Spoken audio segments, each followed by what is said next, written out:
agora a gente vai conversar sobre isso neste exato momento, porque eu estava aqui com o Edson, a gente estava conversando aqui nos bastidores, porque a nova geração agora de jovens chega agora no mercado de trabalho. Está promovendo aí uma verdadeira revolução no conceito de emprego também. E a nova semana, 4 dias. Mas assim, liberdade e autonomia para os contratados e metas também para serem estabelecidas pelas grandes empresas. Nós convidamos o Dr. Edson de Paula, que eu estava aqui conversando nos bastidores aqui com ele, que é psicanalista, para poder discutir, né, sobre esse assunto e entender esse novo mercado, né, não, Edson? Boa tarde. Boa tarde, Débora, e essa audiência maravilhosa aqui da Band Mulher. E mais uma vez falando sobre trabalho, comportamento e essa nova novíssima novidade do 4x3. Revolução, não é mesmo, Edson? Explica pra gente, porque assim, ainda gera algumas dúvidas, o que seria mesmo essa chegada de semana 4x3? Primeiramente, nós precisamos dizer que faz um século já que nós estamos no 5x2, né? Então você vê desde 1920, da década de 1920, Henry Ford instituiu a jornada de trabalho com 2 dias de descanso, 5 dias de trabalho, 2 dias de descanso. E nessa nova condição do mundo, principalmente depois da pandemia, houve uma grande resignação. Muitos jovens começaram a pedir demissão. Né? Você sabe disso, no final do ano passado, aqui em 2021, muitos jovens na faixa dos 20 aos 30 anos de idade começaram a pedir demissão. Houve o grande desemprego no mundo. Eu vejo nessa geração milênio uma coisa muito interessante. Por quê? Eles não trocam uma hora da vida deles por uma hora de salário. Eles prezam muito pela liberdade, pela autonomia, pela qualidade de vida, pelo bem-estar e também por aprendizado. Então a jornada 4x3 vem justamente também para focar no novo trabalhador, nesse novo modelo de trabalhador que nós temos aqui após esse advento da pandemia. Ou seja, o que você mencionou agora seria algum dos fatores que está lidando com essa mudança? Exatamente, Débora. Exatamente, porque pensem no seguinte, se eu tenho esse modelo que já vem sendo empregado em alguns países da Europa, principalmente como países muito desenvolvidos, como Islândia, como por exemplo a Dinamarca, depois migrou para o Japão, empresas como Microsoft, Panasonic, começaram a perceber que precisavam manter a sua demanda de trabalho, aumentar recursos e ao mesmo tempo diminuir a jornada para aumentar a qualidade de vida do trabalhador. Então, se eu aumento a qualidade de vida do trabalhador, aumenta também o bem-estar profissional desse trabalhador dentro da organização. Consequentemente, eu tenho um dia pelo menos mais livre para eu cuidar da minha saúde emocional, para eu cuidar do meu aprendizado, cuidar do meu lazer, cuidar dos aspectos sociais. Quando eu voltar para o trabalho, a minha performance também aumenta. Porque a produtividade, né?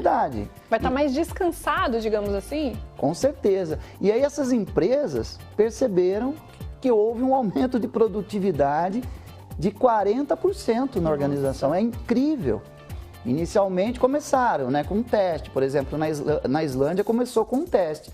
Apenas 1% da população entrou nesse piloto. Em 2015, 2016 já. Nós estamos falando de 2015. Então, em 2015, o primeiro país que aderiu... Já tem 6 anos já Já isso? tem 6 anos. Então, pense no seguinte, começou com 1% da população, fazendo rodízios ali, né, de horários. E essa é a tendência também quando entrar no Brasil. Já entrou em algumas empresas de tecnologia, viu, Débora? É fazer esse rodízio. Exato. Um profissional vai ficar de segunda livre, o outro vai ficar de terça. Então, a empresa vai ajeitar, né, dentro do seu quadro de funcionários, esse rodízio. Exato. E, doutor Edson, por exemplo, para quem tem registro na carteira, para os colaboradores aí que são CLT, pode acabar esse formato CLT? Já existia uma tendência do emprego acabar no mundo. Há 3 anos atrás eu fui num fórum, né, de psicologia. Nossa, que medo! Lá no Uruguai, e um especialista da área financeira disse, olha, o emprego vai acabar. Esse era o mote da palestra dele. Então nós vemos assim alguns rearranjos acontecendo no formato do emprego convencional. Eu acredito que a CLT não está com os dias contados, mas ela vai ter que ser remanejada a esse novo formato. Exato. Tá? Então, principalmente no que diz respeito a não ao não corte dos benefícios, à não diminuição de um salário em detrimento a uma jornada menor de trabalho. Então, nós vamos precisar readequar algumas coisas aqui no Brasil. Países como os Estados Unidos, por exemplo, não existe nenhum regime de consolidação de leis do trabalho. Lá você trabalha por dia. Trabalhou, ganhou. Imagina, não tem férias, não tem 13º. Então, nós vamos por produção, então, né? Por produção. Produtividade, ainda, né? Digamos. Ainda. E, doutor Edson, os jovens hoje, eles estão sendo, por exemplo, você mencionou um detalhe, eles estão sendo mais exigentes em relação, por exemplo, às ofertas de trabalho? É exatamente isso, Débora. Eu acredito que não apenas os jovens, né? Nós temos visto uma readequação muito grande no trabalhador moderno.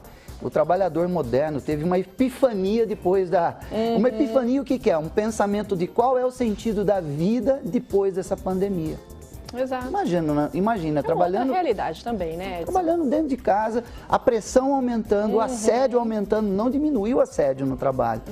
Então, após a pandemia, a ressignificação do que é trabalho mudou.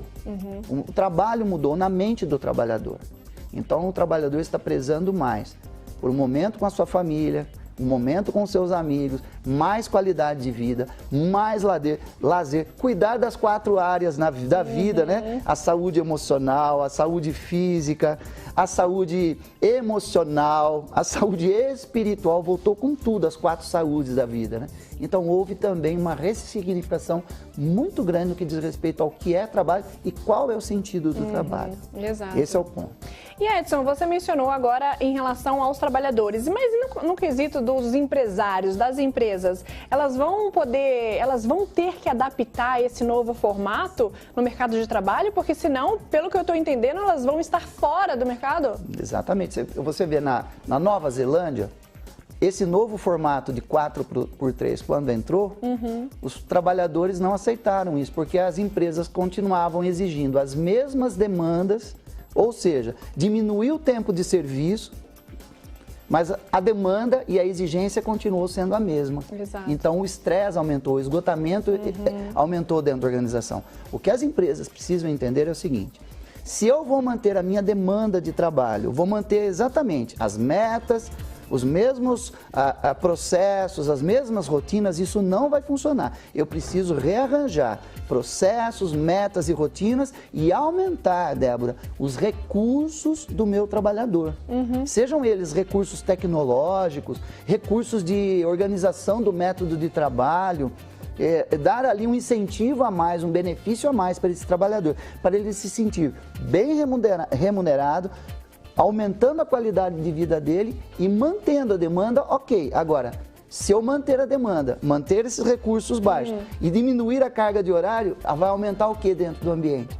A pressão pelo resultado continua sendo a mesma e o estresse consequentemente vem. Exato, ou seja, seria uma reestruturação completa de todos os processos organizacionais.